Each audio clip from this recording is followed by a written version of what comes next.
Lo que parecía ser solo otra noche de semifinal en la UEFA Champions League se transformó en un verdadero terremoto en el mundo del fútbol europeo. El enfrentamiento entre Barcelona e Inter de Milán, que debería haberse decidido dentro de las cuatro líneas, terminó siendo eclipsado por un escándalo sin precedentes que involucra corrupción, sobornos y una posible manipulación del resultado a través del arbitraje. Todo comenzó de manera discreta, casi imperceptible. Un susurro entre bastidores, un rumor entre periodistas de investigación y de repente, la historia salió a la luz como una avalancha. Simon Marsk, árbitro polaco designado para dirigir la semifinal entre el Barça y el Inter, había sido detenido bajo acusaciones gravísimas. La denuncia inicial hablaba de un soborno por valor de 1 millón de euros, recibido poco antes del partido decisivo. La UEFA, al tomar conocimiento de las acusaciones, inició una investigación interna que rápidamente se expandió debido a la gravedad de las pruebas emergentes. Lo que se descubrió fue mucho más alarmante de lo que cualquiera podría imaginar. En colaboración con expertos en ciberseguridad, se analizaron grabaciones de audio filtradas a la prensa, en las que se escuchaban voces vinculadas a la alta cúpula de empresarios italianos, con instrucciones directas y explícitas al árbitro.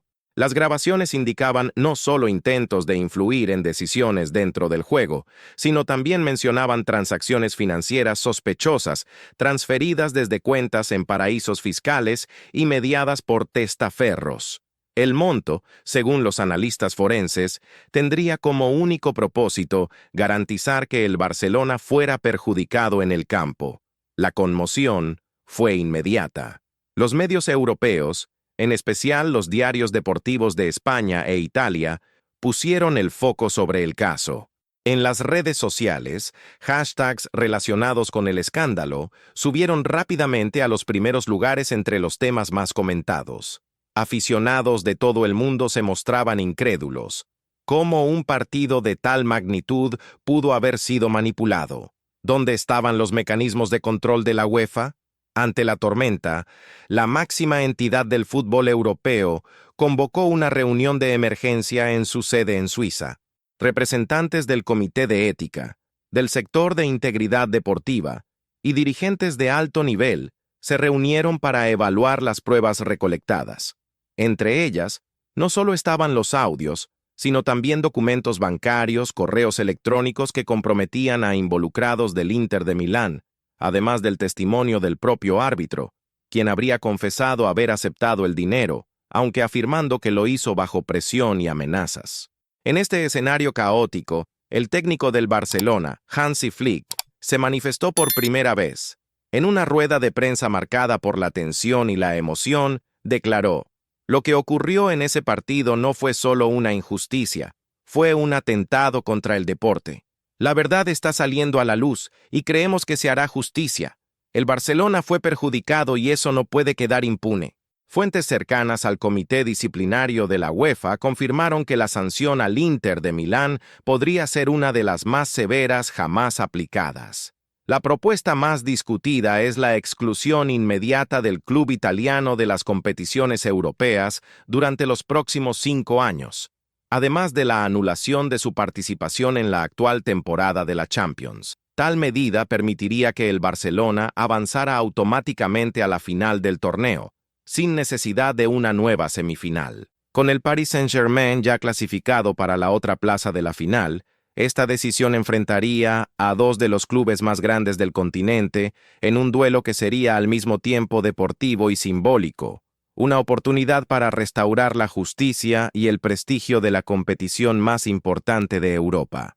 El mundo del fútbol observa con ojos abiertos la evolución de este caso.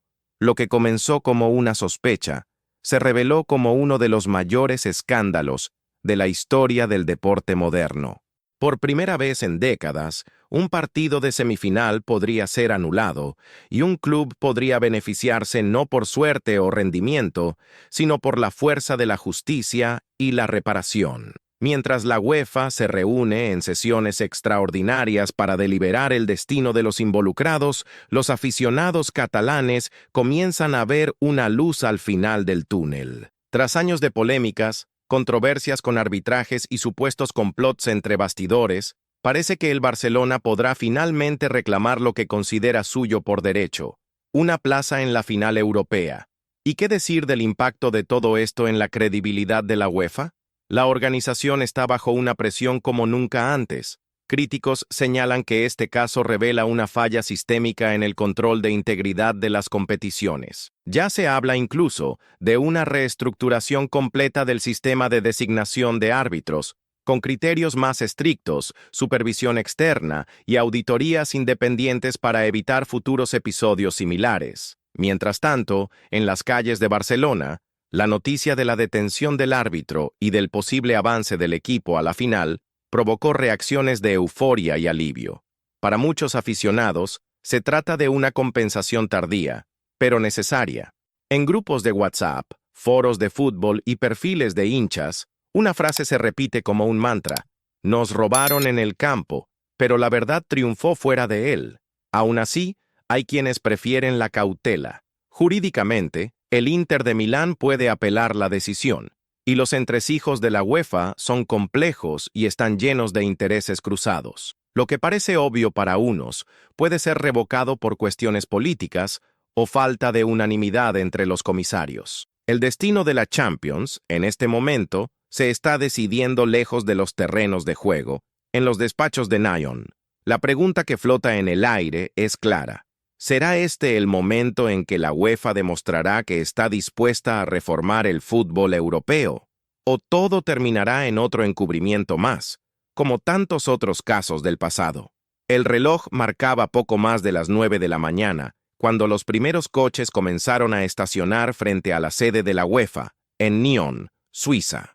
Afuera, la prensa de toda Europa ya se agolpaba, cámaras en mano, esperando la llegada de los principales dirigentes del fútbol europeo. Era el inicio de una reunión que prometía entrar en la historia. Adentro, el ambiente era de tensión absoluta. Con base en los documentos reunidos en las últimas 72 horas, el Comité de Ética convocó también a miembros externos, incluyendo observadores jurídicos independientes y representantes del Tribunal Arbitral del Deporte. La intención era clara: evitar que cualquier decisión fuera cuestionada en cuanto a su legitimidad. El caso excedía los límites de una simple infracción disciplinaria. Estaba en juego la credibilidad de la UEFA, la reputación de los clubes involucrados y la confianza del aficionado en todo el sistema. Mientras tanto, en Milán, la directiva del Inter intentaba contener el daño.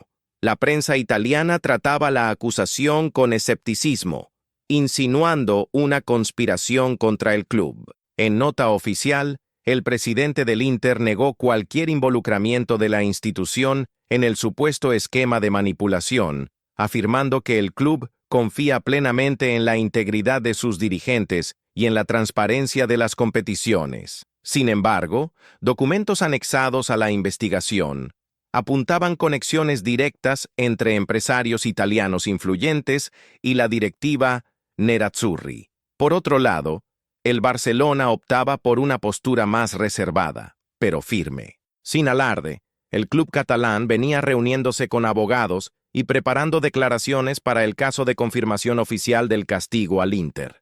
Internamente, existía la conciencia de que, aunque el equipo pudiera beneficiarse, el foco debía estar en la reparación moral e institucional. El técnico Flick, conocido por su estilo sobrio y disciplinado, fue incisivo al orientar a los jugadores a no manifestarse públicamente hasta el anuncio oficial de la UEFA.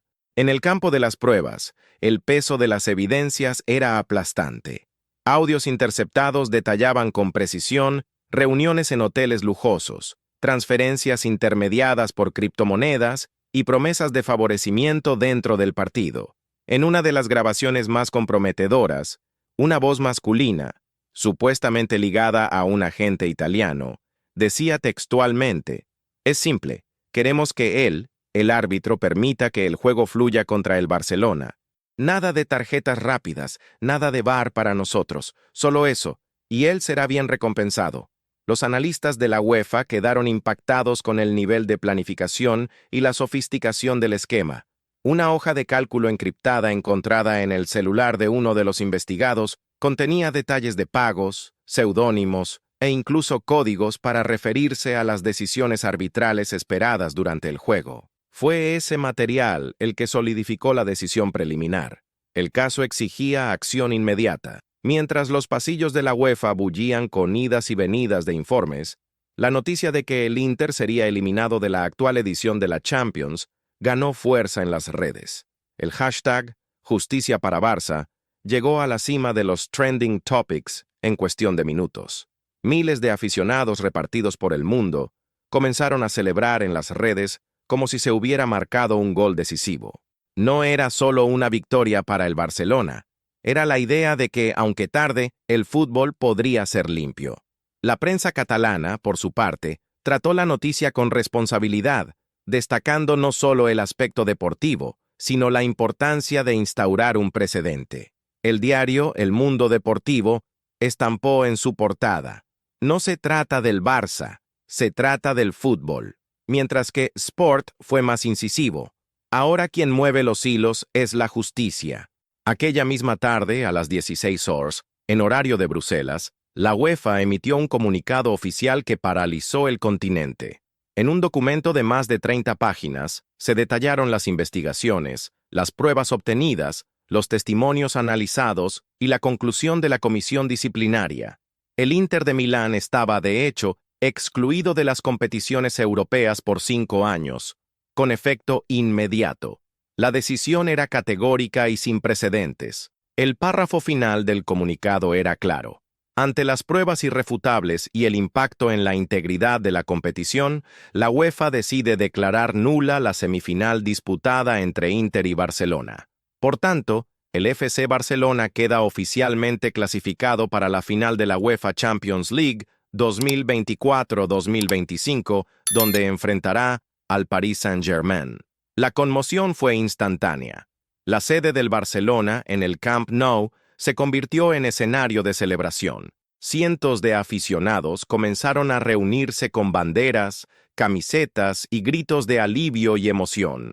No era solo la plaza en la final lo que se celebraba, era el reconocimiento de que, incluso en medio del caos, la verdad había prevalecido. Los periódicos franceses destacaron la elegancia con la que el club catalán manejó el proceso, mientras que la prensa alemana elogiaba la postura de Flick, quien en ningún momento apeló a la victimización.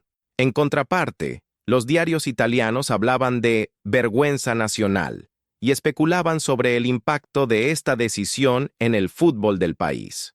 Clubes rivales del Inter comenzaron a pedir una investigación interna en la liga local, temiendo que el escándalo tuviera ramificaciones aún desconocidas. Entre bastidores en la UEFA ya se contemplaba la creación de un nuevo órgano independiente para investigar irregularidades disciplinarias. Expertos defendían la implementación de un sistema internacional de monitoreo de árbitros, inspirado en tecnologías utilizadas en el sector bancario y de seguridad digital. Mientras el fútbol europeo todavía digería los efectos de esta decisión monumental, el foco ahora se dirigía a la final. Barcelona y PSG protagonizarían un duelo que, antes incluso de disputarse, ya estaba cargado de simbolismo. Por un lado, el equipo francés buscando el título inédito. Por otro, un Barça renacido no solo como equipo, sino como símbolo de integridad en medio del caos. Y para los jugadores catalanes, la oportunidad de reescribir la historia parecía más viva que nunca. Los entrenamientos se retomaron con intensidad, pero también con un nuevo ánimo. En declaraciones discretas, algunos atletas hablaron de misión y compromiso moral. El objetivo era claro: demostrar que el equipo no solo merecía estar en la final, sino que era capaz de ganarla con autoridad, en el campo, ante el mundo entero. En las gradas, la expectativa era la de una final histórica, una que sería recordada no solo por el fútbol jugado, sino por el contexto en que se dio. Una final que no comenzó con el pitazo inicial, sino en el momento en que la verdad salió a la luz y cambió el destino de un campeonato entero. Mientras el sol se ponía sobre la ciudad de Barcelona, el cielo anaranjado reflejaba más que la belleza del atardecer.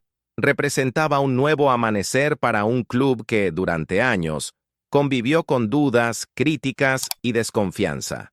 La clasificación para la final de la Champions League, esta vez, no llegó por gloria en el campo, sino por justicia fuera de él. Un episodio singular en la historia del fútbol europeo que reescribió los destinos de la temporada. En el vestuario del Barcelona, tras el anuncio de la UEFA, no hubo gritos eufóricos ni celebraciones exageradas. El ambiente era de silencio respetuoso, casi reverente. Los jugadores se abrazaban en pequeños grupos, intercambiando miradas que decían más que palabras. Hansi Flick, como un maestro discreto, reunió al grupo en el centro del vestuario y con voz firme resumió el momento. Hoy, la justicia nos ha traído hasta aquí, pero es en el campo donde vamos a demostrar que merecemos estar allí. Del lado francés, el PSG seguía con atención cada capítulo del escándalo. Luis Enrique, entrenador del club parisino y ex técnico del Barcelona, fue diplomático en su primera declaración tras la definición del adversario. Tenemos respeto por todo lo que representa el Barça. Será una final dura, pero el fútbol necesita esta catarsis. Que gane el mejor. Palabras que resonaron entre los aficionados como un presagio de un duelo cargado de emoción e historia. La UEFA, ahora bajo un microscopio global, se vio obligada a actuar con rapidez y transparencia. Más allá de las sanciones a la Inter, el comité anunció una auditoría completa en el sistema de nombramientos de árbitros, además de un grupo especial para revisar partidos sospechosos de los últimos 5 años. El episodio Marsk había abierto una herida profunda, y el organismo sabía que, si no contenía la hemorragia rápidamente, su legitimidad podría derrumbarse. Periódicos de toda Europa comenzaron a dedicar editoriales a las fallas de la entidad. The Guardian fue directo. Si la UEFA quiere redimirse, necesitará más que sanciones, necesita transformación. Por su parte, L'Équipe destacaba que el caso demostraba la urgente necesidad de descentralizar el poder de decisión en los bastidores del fútbol, mientras que columnistas italianos pedían la renuncia de dirigentes y la investigación del campeonato local. En medio de todo esto, una figura comenzó a ganar protagonismo entre bastidores: el jefe de seguridad cibernética de la UEFA, quien dirigió el análisis de los audios y transacciones sospechosas. Según fuentes internas, él habría sido el primero en conectar los puntos entre el árbitro y los empresarios italianos. Su actuación, silenciosa y eficiente, fue considerada decisiva. A él se le encomendó la misión de desarrollar un nuevo sistema de inteligencia artificial para mapear patrones de manipulación en tiempo real durante los partidos. Mientras tanto, en Barcelona, el club promovía discretamente ajustes en su logística y preparación para la final. No se trataba solo de un partido, era la oportunidad de sanar heridas profundas. Jugadores como Gavi, Ter Stegen, Lewandowski y Pedri sabían que la responsabilidad era enorme. Cada uno, a su manera, sentía el peso de representar algo más grande que un simple equipo. La idea de que el fútbol todavía podía tener alma. En la rueda de prensa previa a la final, a Flick le preguntaron si consideraba la clasificación como merecida, a pesar de no haber ganado la semifinal en el campo. La respuesta fue rápida. No llegamos a la final por una victoria técnica, sino por justicia. El partido estaba amañado antes incluso de comenzar. Ahora tenemos la oportunidad de demostrar que estamos aquí por mérito. Del otro lado, el PSG llegaba envalentonado por una campaña sólida. Con Mbappé en gran forma y un plantel joven y talentoso, el club francés veía en la final la oportunidad de, finalmente, conquistar Europa. La narrativa del duelo estaba lista. Dos clubes con sed de afirmación, uno en busca de redención y el otro de una consagración inédita. El escenario elegido, Wembley, prometía ser más que un simple estadio. Allí, bajo la mirada del mundo, la Champions League viviría una de sus finales más simbólicas. Entradas agotadas, seguridad reforzada, cobertura televisiva récord. La expectativa era la de un evento que marcaría a una generación. A vísperas del enfrentamiento, la UEFA divulgó un nuevo protocolo de arbitraje, incluyendo revisiones adicionales del VAR y la designación de un trío arbitral supervisado por observadores independientes. La intención era clara. No habría espacio para errores. Ninguna mancha, por pequeña que fuera, podría recaer sobre la final. El día del partido, el ambiente era de tensión y esperanza. En Barcelona, calles llenas, banderas colgadas en los balcones, bares transmitiendo el prejuego desde temprano. En París, la emoción era comparable a la de una Copa del Mundo. Más que fútbol, ese juego llevaba promesas y cicatrices, sueños y decepciones, justicia y memoria. Y cuando el árbitro pitó el inicio del partido, todos los ojos del planeta estaban allí. Durante 90 minutos, o quizás más, el fútbol tendría la oportunidad de expresarse libre, limpio, decidido solo por el talento, la táctica y la pasión, sin escuchas, sin maletines, sin bastidores oscuros, y fue exactamente así como se desarrolló el partido. Intenso, equilibrado, dramático. El Barcelona, impulsado por la causa que llevaba, mostró un espíritu de lucha inusual. El PSG, confiado y audaz, respondió con clase y velocidad. Oportunidades para ambos lados, un juego digno de la grandeza del torneo. Pero allí, más que goles, cada toque al balón parecía lavar el honor de un campeonato entero. Cuando el marcador se decidió, la emoción se apoderó de todos. No importa quién ganó, importa que, esta vez, la historia fue escrita por las manos correctas. Y por primera vez en mucho tiempo, el fútbol europeo durmió en paz, con la conciencia de que, aunque imperfecta, la justicia puede prevalecer. Y así, una de las páginas más controversiales y emocionantes de la historia de la Champions League fue volteada. Un campeonato marcado por escándalo, justicia, redención y, sobre todo, por la fuerza de la verdad. El fútbol mostró que, aunque sacudido por intereses y manipulaciones, aún puede encontrar el camino correcto cuando hay valor para enfrentar lo que está mal. Si llegaste hasta aquí, es porque también crees en la importancia de discutir, entender y valorar cada detalle que ocurre fuera de las 4 líneas.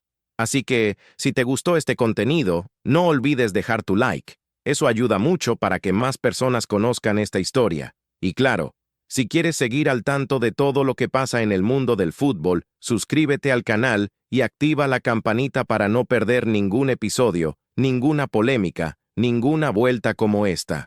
Nos vemos en el próximo video. ¡Hasta entonces!